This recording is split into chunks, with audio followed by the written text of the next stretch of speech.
7 cara mudah dan efektif menghilangkan kebiasaan begadang agar hidup lebih sehat. Pertama, membuat tidur sebagai prioritas. Waktu tidur di malam hari sering dianggap tidak penting oleh sebagian orang karena ada banyak sekali kegiatan lain yang perlu dilakukan. Namun, memprioritaskan waktu tidur malam sangat direkomendasikan untuk kesehatan sehingga Anda perlu menyampingkan kegiatan lain dan mencoba tidur di malam hari. Situs Sleep Foundation juga merekomendasi untuk mengatur waktu tidur sehingga bisa memenuhi waktu tidur disarankan yaitu 7 hingga 9 jam per hari untuk orang dewasa. 2. Mengatur waktu bangun yang konsisten. Selain mengatur waktu tidur, ternyata waktu bangun yang konsisten akan menghindarkan Anda dari begadang. Dengan mengatur waktu bangun tidur yang konsisten, maka akan terbentuk juga ritme tidur yang konsisten. Sleep Foundation menyarankan untuk bangun di waktu yang sama, baik itu di hari biasa atau di akhir minggu. Menurut situs tersebut, waktu yang konsisten akan membuat tubuh terbiasa dan akan bangun atau tidur sesuai dengan waktu yang telah ditentukan tersebut. Ketiga, mengubah jadwal secara bertahap. Akan sedikit sulit untuk mengubah kebiasaan jika Anda sudah terbiasa untuk bergadang.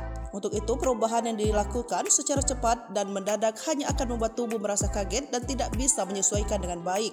Perubahan yang dilakukan bisa dimulai dengan mengganti jadwal dalam rentang waktu 1-2 jam dan ditambah secara bertahap. 4. Mengurangi waktu tidur siang. Tidur siang merupakan obat terbaik untuk tubuh kita kelelahan di siang hari. Sayangnya menurut Sleep Foundation, tidur siang bisa mempengaruhi kualitas tidur di malam hari. Untuk menghindari begadang, disarankan untuk mengurangi waktu tidur siang dan melakukan sebelum terlalu sore. 5. Membangun suasana tidur yang nyaman. Jika Anda merasa kesulitan untuk bisa tidur di malam hari, Anda bisa membangun suasana tidur yang nyaman. Anda bisa mulai dengan mematikan lampu dan membuat suasana yang tenang. Tidak hanya itu saja, membersihkan tempat tidur dan menambahkan aromaterapi bisa membuat tidur lebih nyenyak. 6. Melakukan peregangan ringan. Tubuh yang terlalu tegang dan kaku bisa membuat tidur tidak nyaman serta tidak nyenyak. Hal ini terjadi maka biasanya frekuensi untuk terbangun di tengah malam akan semakin tinggi.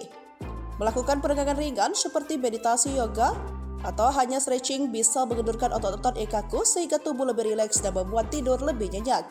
WebMD juga menyarankan untuk melakukan olahraga ringan di pagi hari, siang hari untuk membantu agar tidak begadang. 7. Mengurangi penggunaan barang elektronik sebelum tidur. Barang-barang elektronik seperti smartphone, tablet, laptop hingga televisi bisa mengganggu waktu tidur. Akibatnya, Anda akan tergoda untuk mengoperasikan barang-barang elektronik tersebut sehingga begadang jadi tidak terhindarkan. Tidak hanya itu saja, situs tersebut juga mengaitkan hal ini dengan adanya cahaya biru atau blue light yang mempengaruhi produksi melatonin yang akan mempengaruhi waktu dan kualitas tidur.